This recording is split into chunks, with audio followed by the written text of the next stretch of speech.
جی السلام علیکم، میں ہوں عبدالحمید خان لاشاری اور اس وقت آپ دیکھ رہے ہیں ایم آئی بارڈ کی پروگرام مہمان. اور آج جو ہمارے مہمان ہیں وہ کسی تعارف کے محتاج نہیں، ڈاکٹر جاوید خان FCPS ہیں، ڈاکٹر ہیں. ان سے ہم مزید ان کے ایک تو ڈاکٹریٹ کے حوالے سے خدمات کے بارے میں ہم جانیں گے، اور ان کی تعارف جو ہے ان کا وہ بھی ہم ان سے دریافت کریں گے. جی میرا نام ڈاکٹر جاوید اقبال خان ہے. میں بیسیکلی میاں والے سے ہی تعلق ہے میرا.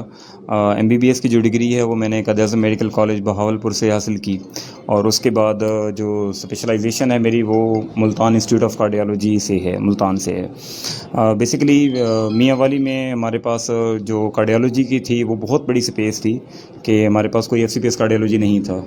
تو میرا جو پلان یہ تھا کہ مطلب میں یہاں آ کے اپنے لوگوں کو سرو کروں، کیونکہ جو میاں والی کا خطہ ہے وہ تھوڑا سا ہمیں میڈیکل کی فیسلٹیز کے حساب سے بہت بیکورڈ سمجھا جاتا ہے. اور اس حساب سے جو بھی ہمارے ہیں تو جہاں وزٹنگ فزیشنز ہیں، کارڈیالوجسٹ جو ہیں وہ وزٹنگ ہی ہیں، مطلب وہ ویک میں ونس ویکلی یا فورٹ نائٹ پہ آ کے وزٹ کرتے ہیں. تو اس میں میرا فیصلہ یہ تھا کہ میں جہاں آ کے DHQ میں آ کے سرو کروں، اور مطلب جہاں میں ڈسٹرکٹ ہاسپٹل جو میاں والی ہمارا، میں وہاں ایز اے کنسلٹنٹ کارڈیالوجسٹ کام کر رہا ہوں. اور الحمدللہ اللہ کا شکر ہے کہ جہاں عبید نور پہ ہمارے پاس انجیوگرافی انجیوپلاسٹی کا سیٹ اپ لگا ہوا ہے، اور وہ ہیلتھ کارڈ پہ فری ہے تقریباً. تو یہ بہت بڑی بلیسنگ ہے میاں والی کے عوام کے لیے کہ مطلب میں نے یہاں پہ شروع کیا انجیوگرافی اور انجیوپلاسٹی. ہارٹ کے جتنے بھی مریض ہوتے ہیں تو اس میں جس بندے کو اگر اٹیک ہو گیا ہے تو اس کے بعد اس کو اسٹنٹ ڈالنا ضروری سمجھا جاتا ہے. دنیا میں جتنی بھی کارڈیالوجی کی جو امریکنز ہیں یا جو یورپینز ہیں، جو ان کی گائیڈ لائن سمجھی جاتی ہیں، تو اس میں یہ ہے کہ آپ نے 3 گھنٹے سے لے کر 24 گھنٹے کے اندر اندر انجیوگرافی کرنا ضروری ہوتا ہے. تو ہمارے پاس الحمدللہ یہ فیسلٹی موجود ہے، اور ہم لوگوں کو گائیڈ بھی کرتے ہیں وقتاً فوقتاً کہ اگر لوگ جیسے مطلب اس کے معاملے میں جو پیچیدگیاں ہیں یا جو اس علاج سے متعلق جو معلومات ہیں تو مکمل دی جاتی ہیں. جب میں شروع میں میاں والی آیا تو مطلب اس وقت سب سے جو مشکل معاملات تھے وہ یہ تھے کہ ہمارے پاس ود پیسیج آف ٹائم جو ایج لمٹ ہے وہ ہارٹ کے مریضوں کی بہت کم ہوتی جا رہی ہے. یوں سمجھیں کہ میرے کہنے کا مطلب یہ ہے کہ پہلے لوگ ہم یہ سمجھا جاتا تھا یا جو ہم پیشنٹ دیکھتے تھے اس میں +50 والے زیادہ مریض ہوتے تھے. اب ہمارے پاس جو ریشو ہے وہ 35 سے لے کر 40 ایج کے پیشنٹس بھی آ رہے ہیں. مطلب لوگوں کو بہت ارلی ڈائبٹیز ملائٹس اور ہائپر ٹینشن اور اس طرح کی چیزیں ہیں جس کی وجہ سے ہارٹ اٹیک بہت کم عمر میں رپورٹ ہو رہا ہے ہمارے پاس. تو یہ تھوڑی سی الارمنگ سچویشن ہے جس پہ مطلب ہمارا جو محکمہ صحت ہے، جو میڈیا کے لوگ ہیں، تو مطلب ان کی وساطت سے میں لوگوں کو یہ گائیڈ کرنا چاہتا ہوں کہ ہمارا سب سے بڑا مسئلہ یہ ہے کہ ہمیں بیماریوں کی جو علامات ہیں وہ بالکل سے پتہ نہیں ہیں. علامات سے مراد یہ ہے کہ جیسے اگر کسی مریض کو دل کا درد ہو رہا ہوتا ہے تو وہ یہ سمجھ رہا ہوتا ہے کہ مجھے شاید گیس کی پرابلم ہے، اور اکثر ہمارے پاس لوگ ہارٹ اٹیک 3 دن 4 دن گزارنے کے بعد آ جاتے ہیں. بعض اوقات تو یہ ہوتا ہے کہ لوگ 3 مہینوں سے مختلف جو معدے کے علاج کروا رہے ہوتے ہیں مختلف میڈیکل سٹوروں سے، مطلب جو حکیم بیٹھے ہوئے ہیں ان لوگوں سے، اور ہمارے پاس جب رپورٹ ہوتا ہے تو ہم انہیں یہ بتاتے ہیں کہ آپ کو پچھلے 3 مہینے سے ہارٹ اٹیک ہی چل رہا تھا، جس کے علامات وہ اکثر ہمیں بتا رہے ہوتے ہیں. تو اس معاملے میں آگاہی کی اشد ضرورت ہے، اور یہ جو آپ لوگوں کے انیشیٹو ہے یہ ماشاءاللہ لوگوں کو بہت فائدہ مند ہوگا. اور ہمارے پاس پورا پینل ہے کارڈیالوجسٹ کا، اس میں بشمول میں بھی ہوں اور ڈاکٹر مزمل بھی ہیں میرے ساتھ. ہم دونوں مل کے لوگوں کو مطلب سروسز پرووائڈ کر رہے ہیں.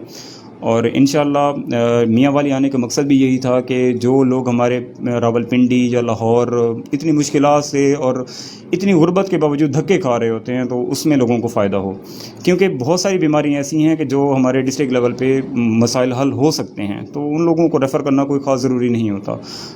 تو موسٹ آف دا ٹائم یہ ہوتا ہے کہ اب بعض اوقات کوئی دوسرے کنسلٹنٹس وغیرہ پیشنٹ کو ریفر بھی کر رہے ہوتے ہیں، تو میرا یہ ویو ہوتا ہے کہ آپ ایک دفعہ مجھ سے کنسلٹ کر لیں اور ہو سکتا ہے کہ پیشنٹ کا فائدہ ہو جائے. اور 90% مور دین 90% یہی ہوتا ہے کہ ہم ان کے پرابلم جو ہے وہ یہیں سالو کر لیتے ہیں.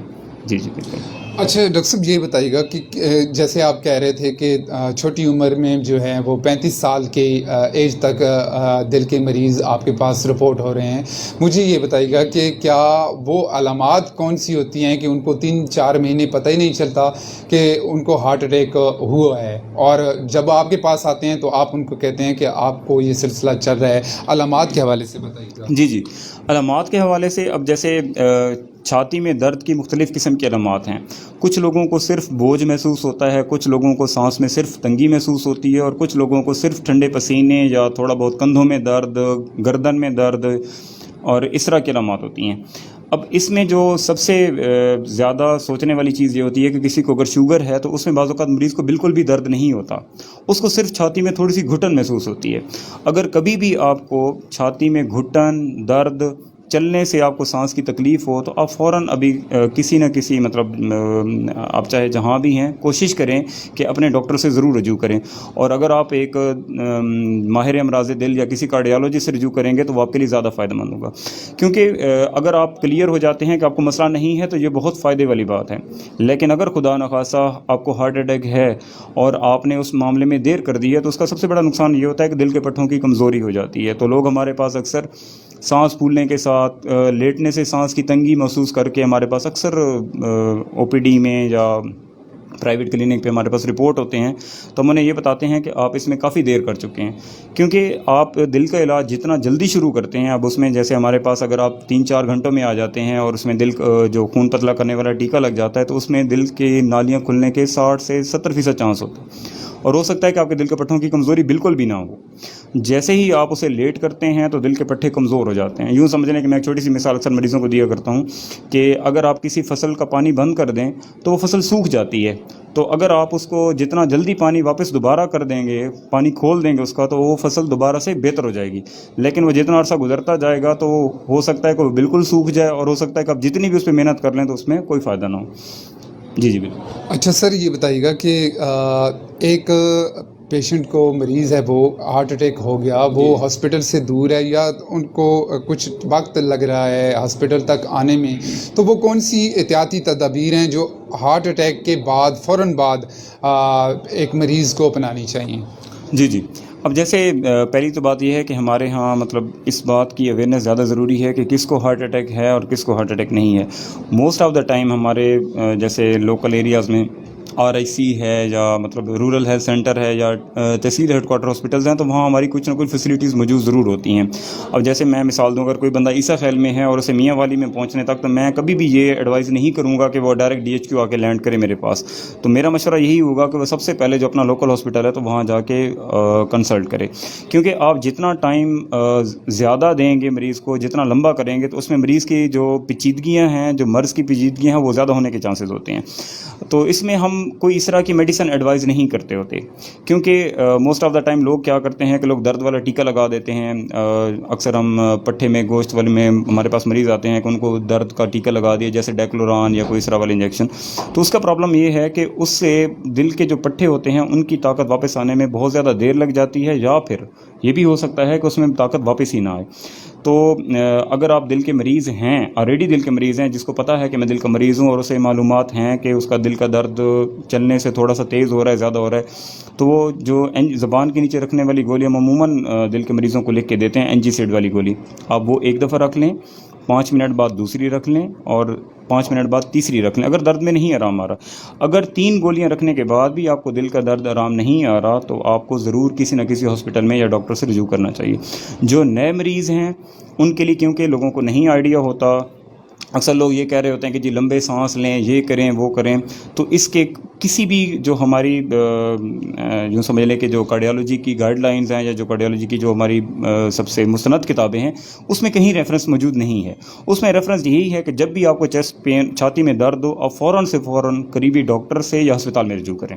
جی. اچھا سر, یہ بتائیے گا کہ ایک ہارٹ پیشنٹ کو جب وہ بیماری میں والز بند ہو جاتے ہیں, تو اس میں آپریٹ کرانا ضروری ہوتا ہے, یا کتنا عرصہ لگتا ہے اس کو کہ آپ یہ سمجھتے ہیں کہ میڈیسن سے یہ سارا علاج ہو جائے؟ جی بالکل. اچھا, ہمارے ہاں تھوڑا سا جو سمجھنے والی بات ہے وہ اس میں یہ ہے کہ لوگ اکثر جس کو دل کا اٹیک ہوتا ہے تو یہ سمجھا جاتا ہے کہ اس کے وال بند ہوئے ہیں. تو میں تھوڑی سی اس چیز کو کلیئر کرتا چلوں کہ دل کے وال بند ہونے سے اٹیک بالکل نہیں ہوتا, دل کی نالیوں کی بندش سے آپ کو اٹیک ہوتا ہے۔ دل کے والز کے مسئلے مسائل بالکل علیحدہ سے ہیں، وہ پوری کارڈیالوجی کی علیحدہ سے پورا فیلڈ ہے۔ اس میں آپ کے پیدائشی بھی بند ہو سکتے ہیں، کچھ بیماریاں ایسی ہیں جیسے رومیٹک ہارٹ ڈیزیز ہم اکثر کہتے ہیں، تو اس میں بار بار گلا خراب ہو تو یہ 16-18 سال کی عمر میں دل کے وال تنگ ہونا شروع ہو جاتے ہیں، لیکن اس کا ہارٹ اٹیک سے کوئی تعلق نہیں ہے۔ ہارٹ اٹیک کا تعلق آپ کے دل کی نالیوں سے ہے۔ اس میں یہ ہوتا ہے کہ دل کی نالیوں میں جو آپ کا کولیسٹرول ہے، جو چربی ہے، وہ جمع ہوتی ہے۔ جب وہ 80 سے 90% پہ جاتی ہے تو وہ آپ کو علامات کرنا شروع کر دیتی ہے۔ علامات میں یہ ہوتا ہے کہ آپ تھوڑا سا چلتے ہیں تو آپ کو سانس کی تکلیف ہونا شروع ہو جاتی ہے، آپ بیٹھ جاتے ہیں تو سانس کی تکلیف بہتر ہو جاتی ہے، آپ کوئی وزن والا کام کرتے ہیں، زیادہ تیز چلتے ہیں، سیڑھیاں چڑھتے ہیں تو آپ کو چھاتی میں گھٹن، درد یا سانس کی تکلیف ہوتی ہے۔ کسی بھی مریض کو اگر چلنے سے چھاتی میں درد، گھٹن یا سانس کی تکلیف ہوتی ہے تو اس کو یہ دل کی تکلیف ہے۔ یا اگر آپ کو پہلے کوئی سانس کی تکلیف نہیں ہے لیکن آپ محسوس کر رہے ہیں کہ مجھے پچھلے کچھ دنوں سے میں جیسے ہی تھوڑا سا چلتا ہوں تو مجھے سانس کی تکلیف ہو جاتی ہے، تو یہ سارے معاملات دل کی نالیوں کی تنگی کی طرف جاتے ہیں۔ اب میں اگلی بات کی طرف آتا ہوں جو آپ نے مجھ سے پوچھی، بیسیکلی وہ یہ تھی کہ اگر کسی کو ہارٹ اٹیک ہو گیا ہے تو کیا کریں۔ جب بھی کسی مریض کو ہارٹ اٹیک ہو جاتا ہے تو ہمارا پلان پورا یہ ہوتا ہے کہ اس کو ہارٹ اٹیک کی بیسیکلی اقسام ہیں۔ کچھ اقسام ایسی ہیں کہ جس میں نالی کی پوری تنگی ہوتی ہے، اور کچھ میں ہے جس میں نالی کی تنگی 80 سے 90% بند ہوتی ہے، لیکن کچھ نہ کچھ خون نیچے آ رہا ہوتا ہے جس کی وجہ سے اس کو پورا اٹیک نہیں ہوتا۔ تو جو بڑا اٹیک ہے جسے ہم میجر اٹیک کہتے ہیں، اسے ہم میڈیکل کی ٹرمینالوجی میں ایس ٹی ایلیویشن ایم آئی کہتے ہیں۔ تو اس میں آپ انجیکشن ایس کے والا ٹیکہ لگاتے ہیں جو تقریباً 7 سے 8 ہزار کا مارکیٹ میں اویلیبل ہوتا ہے۔ وہ لوگوں کو مطلب آپ کسی بھی کارڈیالوجی سے یا آپ لیمن بندے سے پوچھ لیں تو اس میں لوگوں کو اس کی نو ہاؤ ہے کہ اس میں اس کی کیا علامات ہیں، ساری چیزیں ہیں۔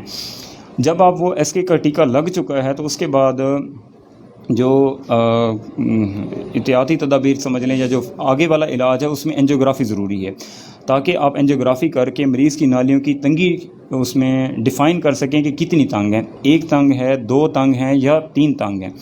اگر کسی کی نالیوں کی 3 میں تنگی ہے تو اس کا جو سب سے بہترین طریقہ علاج ہے، اگر کسی مریض کو ساتھ میں شوگر بھی ہے تو اس کا بہترین طریقہ علاج بائی پاس ہے، جسے مطلب اوپن ہارٹ سرجری کہتے ہیں، کہ جس میں چھاتی میں بڑا چیرا لگا کے نئی نالیاں لگا لیتے ہیں۔ دوسرا طریقہ جو علاج ہے وہ ہے سٹنٹ ڈالنا۔ سٹنٹ بیسیکلی ایک سپرنگ کا بنا ہوا ایک آلہ ہوتا ہے جو نالی کو جا کے کھول دیتا ہے، اس کے اوپر دوائی لگی ہوتی ہے جو اس کو دوبارہ بند کرنے سے بچاتی ہے۔ دنیا میں اب جتنی بھی نئی ایجادات ہو رہی ہیں وہ سٹنٹ کے بارے میں ہو رہی ہیں۔ اور میں ایک بات کلیئر کرتا چلوں کہ ہمارے ہاں لوگوں میں یہ بہت عجیب سی متس پائی جاتی ہیں کہ دوائیوں سے نالیاں کھل جاتی ہیں۔ دنیا میں آج تک کوئی ایسی دوائی نہیں بنی کہ جو نالیوں کو کھول دے۔ جتنی بھی دوائیاں ہیں وہ صرف آپ کی بیماری کو روکنے میں اور علامات کو بہتر کرنے کے لیے استعمال ہوتی ہیں۔ ٹھیک ہے جی سر، آپ سٹنٹ کی بات کر رہے ہیں اور اس میں ایک کیونکہ اس میں نمبر بھی ہیں، بالکل، نمبر 1، نمبر 2، نمبر 3، بہت سارا، اور ڈاکٹر کس طرح سمجھتا ہے کہ یہ جو میں مریض کو سٹنٹ ڈال رہا ہوں یہ مریض کے لیے بہتر ہے؟ اچھا، آپ کا سوال بہت اچھا ہے۔ ویسے ہمارے ہاں میں جب بھی سٹنٹ ڈالتا ہوں تو مجھ سے لوگ اکثر پوچھتے ہیں کہ یہ امریکن ہے یا چائنیز ہے، 1 نمبر ہے یا 2 نمبر ہے۔ سٹنٹ کی مختلف قسم کی اقسام ہیں۔ ہمارے پاس جو اب نیور جنریشن چل رہی ہے وہ 4 جنریشن ہے، 1st جنریشن، 2nd، 3rd اور 4th۔ پاکستان میں جو اویلیبل ہے وہ 2nd جنریشن ہے۔ 3rd جنریشن جو آئی تھی تو اس کی کچھ کمپلیکیشنز تھیں تو وہ آنا بند ہو گئے تھے، اس کے اپنے مسئلے مسائل تھے اس حساب سے۔ اب پرابلم یہ ہے کہ مختلف کمپنیاں بناتی ہیں۔ یوں سمجھ لیں کہ آپ جیسے کوئی موبائل خریدتے ہیں تو اگر آپ آئی فون خریدنے جاتے ہیں تو اس کی الگ سے قیمت ہے، اگر آپ انفینکس یا کوئی چھوٹی کمپنی چائنیز کمپنی کا لیں گے تو وہ کم ہوگا۔ تو ڈیوریبلٹی کے حساب سے ہوتا ہے۔ اب یہ ڈیپینڈ کرتا ہے کہ پیشنٹ کی افورڈنگ کیسی ہوتی ہے۔ دیکھیں، ہم نے پیشنٹ کی افورڈیبلٹی بھی دیکھنی ہوتی ہے اور پیشنٹ کی ڈیزیز بھی دیکھنی ہوتی ہے۔ کچھ سٹنٹ ایسے ہیں کہ جو ڈیزیز کے حساب سے بہت اچھے ہیں لیکن ان کی افورڈیبلٹی تھوڑے سے وہ کاسٹلی ہیں۔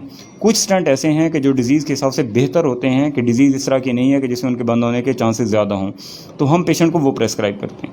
اب ہیلتھ کارڈ کی میں بات کروں، جیسے مطلب میں پہلے بھی آپ کو بتا رہا تھا کہ عبید نور میں ہمارے پاس ہیلتھ کارڈ کی سہولت موجود ہے، اور ہم یہاں سٹنٹ ہمارے کافی سارے کنسلٹنٹس ہیں جو آتے رہتے ہیں، میں جمعرات والے دن لسٹ کرتا ہوتا ہوں، تو ہم جہاں ہمارے پاس جو اویلیبل ہے وہ کافی اچھی کوالٹی کے سٹنٹس ہیں۔ بات یہ ہوتی ہے کہ سٹنٹ کی کوالٹی ہر کسی کی ہی اچھی ہے۔ آگے بہت سارے فیکٹرز ہیں کہ جیسے مریض اگر دوائی آپ کا چھوڑ دیتا ہے تو آپ اسے اگر 3 لاکھ والا بھی سٹنٹ ڈال دیں تو وہ سٹنٹ بند ہو جائے گا۔ کچھ مریض کے جی اچھا یہ بتائیے گا کہ پیشنٹ کو آپ کو دکھانا ہو تو رحمان ہاسپٹل اور عبید نور ہاسپٹل، وہ شیڈول کیا ہے آپ کا؟ اور پیشنٹ کو پہلے یہاں آنے سے پہلے ٹیلی فون کرنا پڑتا ہے، یہاں 1-2 دن پہلے آپ سے ٹائم لینا پڑتا ہے، کیا شیڈول ہے آپ کا؟ جی جو عبید نور کا شیڈول ہے میرا، وہاں میں اینجیوگرافی اور اینجیوپلاسٹی اسٹنٹ ڈالتا ہوں وہاں پہ، تو میرا جمعرات والا دن وہاں پہ فکس ہے وہاں پہ. تو اگر کوئی بھی ایسا مریض ہو جس کو دل کی علامات ہوں یا اسے اٹیک ہو چکا ہو تو وہ بے شک مجھ سے رابطہ کر سکتے ہیں. میں DHQ میں بھی اویلیبل ہوتا ہوں مارننگ ٹائم میں، اور سیکنڈ ٹائم پہ میں رحمان پہ ہوتا ہوں. تو جو رحمان کی میری ٹائمنگ ہے وہ 4 سے 8 بجے تک ہے ڈیلی، اور سنڈے والے دن میں صبح 8 بجے سے لے کر 2 بجے تک اویلیبل ہوتا ہوں. جی ہمارے ساتھ اس وقت موجود تھی مہمان شخصیت جاوید خان FCPS ڈاکٹر ہیں، اور ان سے ہمارا تعارف ہوا. عبدالحمید الاشعری اور اینکر پرسن خالد خان کو اجازت دیجیے. اللہ حافظ.